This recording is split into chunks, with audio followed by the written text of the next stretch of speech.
Assalamualaikum warahmatullahi wabarakatuh. Halo anak-anak Indonesia, anak-anak hebat semuanya. Pada pertemuan kali ini kita akan mempelajari kelas 4, tema 5 pahlawanku, subtema 1 perjuangan para pahlawan, pembelajaran 1. Pokok bahasan kali ini adalah zaman kerajaan di Indonesia. Indonesia mulai berkembang pada zaman kerajaan Hindu-Buddha berkat hubungan dagang dengan negara-negara tetangga. Agama Hindu masuk ke Indonesia diperkirakan pada awal Tarik Masehi, sementara agama Buddha disebarluaskan pada abad ke-5 Masehi. Kali ini kita akan membahas kerajaan bercorak Hindu-Buddha di Indonesia. Pertama, Kerajaan Kutai. Kerajaan Kutai merupakan kerajaan bercorak Hindu tertua di Indonesia yang berdiri pada abad ke-4 Masehi. Kerajaan ini terletak di Muara Kaman, Kalimantan Timur, tepatnya di hulu Sungai Mahakam. Kerajaan ini dibangun oleh Kudungga. Raja yang terkenal memimpin kerajaan Kutai adalah Asmawarman. Sedangkan masa keemasan kerajaan Kutai berada pada pemerintahan Raja Mulawarman. Peninggalan terpenting kerajaan Kutai adalah 7 prasasti Yupa. Kerajaan Kutai berakhir pada saat Raja Kutai yang bernama Maharaja Dharmastia tewas dalam peperangan di tangan Raja Kutai Kartanegara ke-13. Kedua, Kerajaan Tarumanegara. Kerajaan Tarumanegara merupakan kerajaan bercorak Hindu yang berdiri pada abad ke-4 Masehi. Wilayah kerajaan Tarumanegara berada di barat Pulau Jawa. Kerajaan ini didirikan oleh raja yang bernama Jaya Singgawarman. Masa keemasan kerajaan Tarumanegara saat dipimpin oleh Raja Purnawarman. Beberapa prasasti peninggalan kerajaan ini adalah Prasasti Kebun Kopi, Tugu, Cidang Hiang, Ciara Teun, Muara Cianten, Jambu, dan Pasir Awi.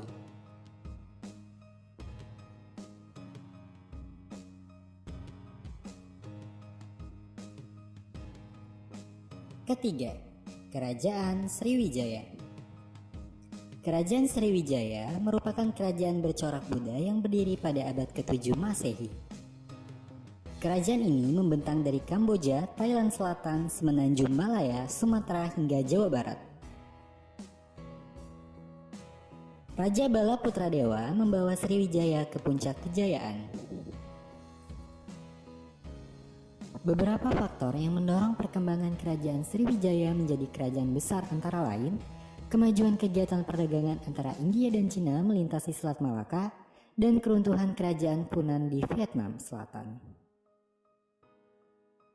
Peninggalan kerajaan Sriwijaya terdiri dari Prasasti Kedudukan Bukit, Prasasti Talang Tuo, Prasasti Kota Kapur, Prasasti Talaga Batu, Prasasti Karangbirahi, Prasasti Ligor, Candi Muaro Jambi, dan Candi Muara Takus. Beberapa faktor penyebab kemunduran dan keruntuhan kerajaan Sriwijaya: adanya serangan dari Raja Dharma Wangsa, adanya serangan dari kerajaan Kola Mandala, pengiriman ekspedisi Pamalayu atas perintah Raja Kertanegara, muncul dan berkembangnya kerajaan Islam Samudra Pasai, dan serangan kerajaan Majapahit yang dipimpin Aditya Warman atas perintah Mahapati Gajah Mada.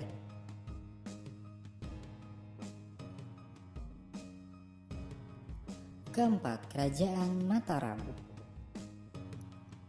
Merupakan kerajaan yang berdiri pada abad ke-8 Masehi. Kerajaan Mataram terletak di sekitaran Jawa Tengah dan Jawa Timur. Ada 2 dinasti yang berada pada kerajaan ini, yaitu dinasti Sailendra dan dinasti Sanjaya. Dinasti Sailendra membawa kerajaan Mataram bercorak Buddha dan dinasti Sanjaya membawa kerajaan Mataram bercorak Hindu. Pada dinasti Sailendra, raja yang terkenal adalah Samaratungga yang membangun Candi Borobudur, Mendut, dan Candi Sewu.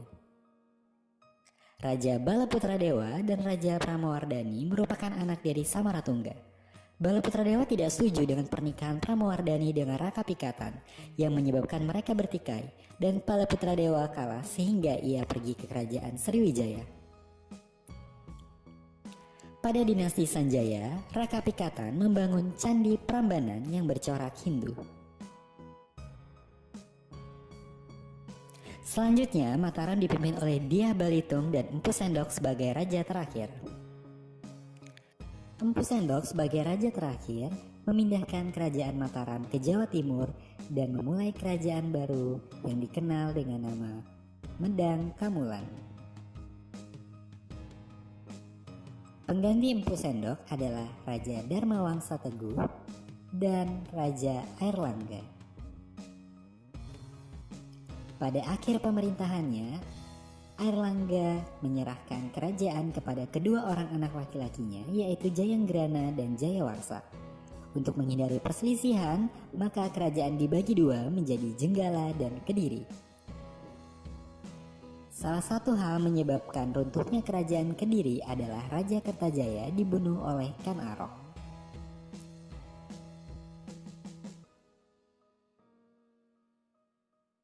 Kelima, Kerajaan Singosari merupakan kerajaan yang berdiri pada abad ke-13 Masehi.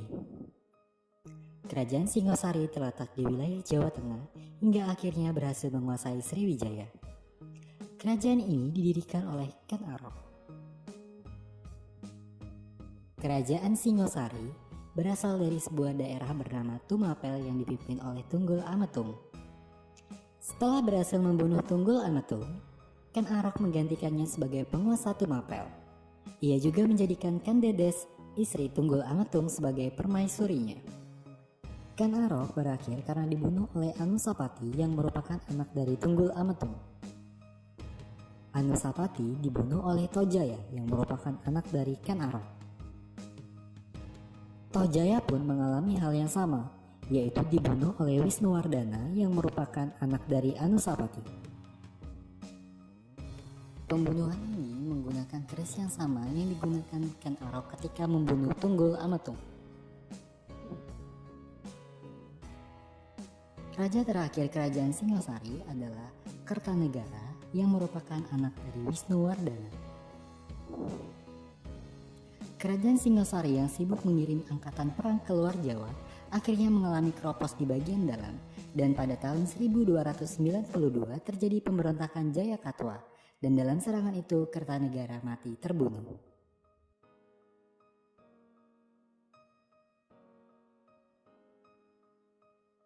Keenam, Kerajaan Majapahit. Kerajaan ini didirikan oleh Raden Wijaya. Jayanagara yang merupakan kemenakan dari Raden Wijaya sempat memimpin kerajaan ini. Selanjutnya, kerajaan dipimpin oleh Tribuana Tunggadewi. Merupakan anak dari Raden Wijaya bersama istrinya Gayatri. Pada masa pemerintahannya, Gajah Mada diangkat menjadi pati dan dikenal dengan Sumpah Palapa. Selanjutnya, kerajaan dipimpin oleh Hayam Wuruk yang merupakan pelopor zaman keemasan Majapahit. Namun, keruntuhan Majapahit juga disebabkan oleh Hayam Wuruk yang ingin memperistri Dyah Pitaloka. Kebudayaan Islam masuk ke Indonesia melalui para pedagang yang berasal dari Arab, Persia, dan juga Gujarat. Agama Islam berkembang dengan pesat di tanah air. Hal ini dapat kita lihat dengan berdirinya kerajaan-kerajaan Islam berikut ini.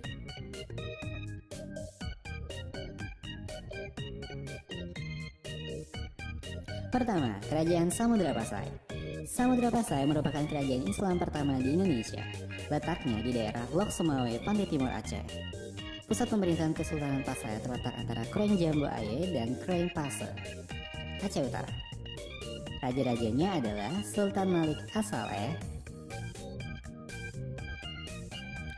Kemudian ada Sultan Muhammad yang bergelar Malik Al-Tahir, Sultan Ahmad yang bergelar Malik Az-Zahir, dan Zainal Abidin.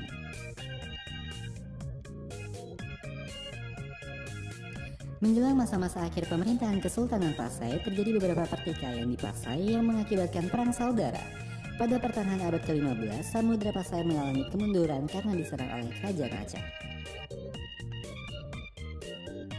Kedua, Kerajaan atau Kesultanan Ternate dan Tidore. Kesultanan Ternate merupakan salah satu dari 4 kerajaan Islam di Kepulauan Maluku dan merupakan salah satu kerajaan Islam tertua di Nusantara. Kerajaan ini didirikan oleh Bab Masyur Malamo pada tahun 1257. Kesultanan Ternate menikmati kegemilangan di paruh abad ke-16 berkat perdagangan rempah-rempah dan kekuatan militernya. Pada masa jaya kekuasaannya membentang mencakup wilayah Maluku, Sulawesi bagian utara, timur, dan tengah, bagian selatan Kepulauan Filipina hingga sejauh Kepulauan Marshall di Filipina. Raja yang terkenal adalah Zainal Abidin dan Sultan Babula.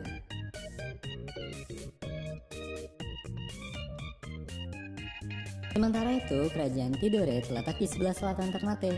Menurut silsilah raja-raja Ternate dan Tidore, Raja Tidore pertama adalah Muhammad Nakil yang naik tahta pada tahun 1081. Kemunduran Kesultanan Tidore disebabkan karena adu domba nih antara Kesultanan Ternate dan Tidore yang dilakukan oleh Spanyol dan Portugis dengan tujuan untuk memonopoli daerah penghasil rempah-rempah tersebut. Nah, kemudian Sultan Ternate dan Sultan Tidore ini akhirnya bekerja sama untuk mengusir Portugis dan Spanyol keluar wilayah Kepulauan Maluku. Namun kemenangan tersebut tidak bertahan lama karena VOC yang dibentuk oleh Belanda berhasil menguasai perdagangan rempah-rempah di Maluku.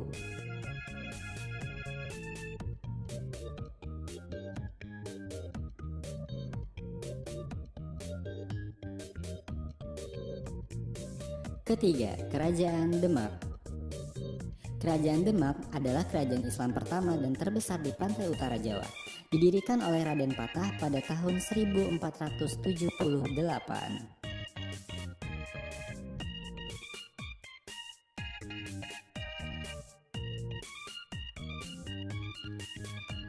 Demak di bawah Pati Unus adalah Demak yang berwawasan Nusantara.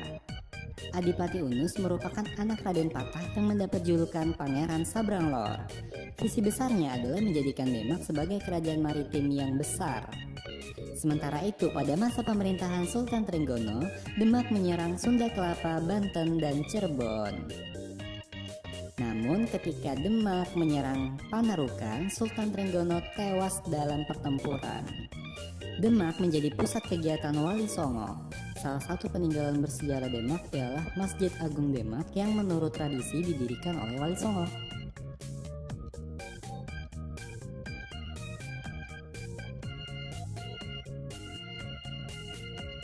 Keempat, Kerajaan Aceh. Kerajaan Aceh merupakan sebuah kerajaan Islam yang pernah berdiri di Provinsi Aceh, Indonesia. Kesultanan ini terletak di utara Pulau Sumatera. Raja pertamanya adalah Sultan Ali Muhammad Shah. Kesultanan Aceh mengalami masa ekspansi dan pengaruh terluas pada masa kepemimpinan Sultan Iskandar Muda. Pada masa kepemimpinannya, Aceh menaklukkan Pahang yang merupakan sumber timah utama, dan pada tahun 1629, Kesultanan Aceh melakukan penyerangan terhadap Portugis di Malaka. Serangan ini dalam upaya memperluas dominasi Aceh atas Selat Malaka dan Semenanjung Malayu. Sayangnya ekspedisi ini gagal.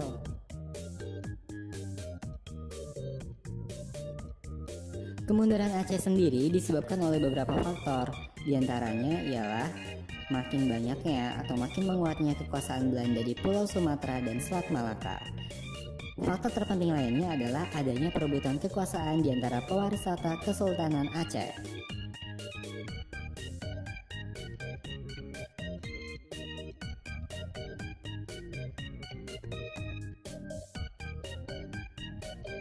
Kelima, Kerajaan Banten. Kesultanan Banten adalah sebuah kerajaan Islam yang pernah berdiri di Tatar Pasundan, Provinsi Banten, Indonesia. Banten menjadi kesultanan yang mandiri pada tahun 1552 setelah Maulana Hasanuddin ditasbihkan oleh ayahnya, yaitu Sultan Gunung Jati, sebagai Sultan Banten. Masa kejayaan kerajaan Banten ada di masa Sultan Ageng Tirtayasa. Di bawah dia, Banten berhasil memiliki armada yang mengesankan.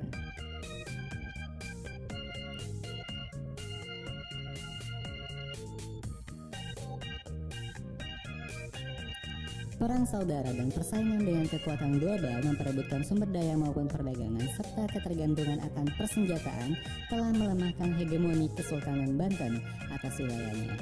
Kekuasaan politik Kesultanan Banten akhirnya runtuh pada tahun 1813.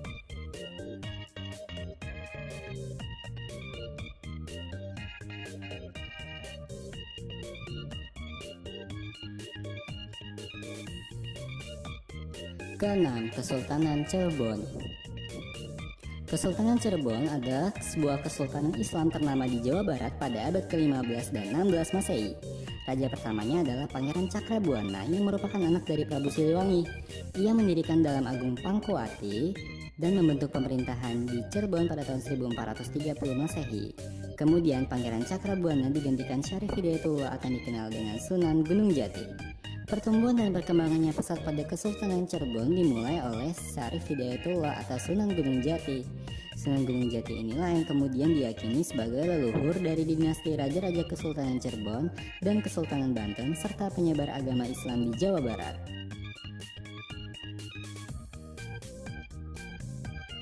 Ketujuh, Kerajaan Mataram. Kesultanan Mataram adalah kerajaan Islam di Pulau Jawa yang pernah berdiri pada abad ke-17. Nah, kerajaan ini dipimpin oleh suatu dinasti keturunan Ki Ageng Sela dan Ki Ageng Pemanahan yang mengklaim sebagai suatu cabang ningrat keturunan penguasa Majapahit. Kerajaan Mataram mencapai puncak kejayaan pada masa Sultan Agung. Beliau banyak berjasa dalam bidang kebudayaan dan agama. Beliau mengarang serat sastra gending yang berisi filsafat Jawa, menciptakan penanggalan tahun Jawa, dan memadukan unsur Jawa dan Islam seperti penggunaan gamelan dalam perayaan Sekaten untuk memperingati Maulud Nabi. Sekian dulu ya, terima kasih. Wassalamualaikum warahmatullahi wabarakatuh.